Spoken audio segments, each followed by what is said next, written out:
Same కుటుంబం దేవుని భయభక్తులు కలిగి. రెండో వచనం చూడండి.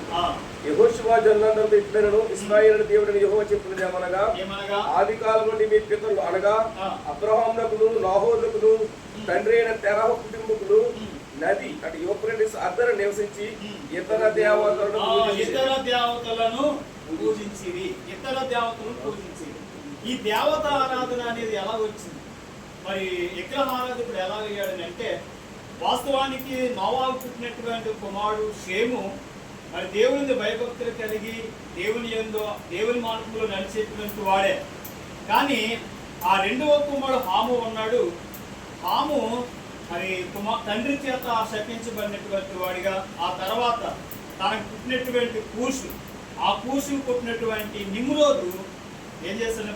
పరాక్రమశాలి వాడిగా, దేవుని కంటే గొప్పవాడు అవ్వాలని, తానే దేవుడిగా కొలబడాలని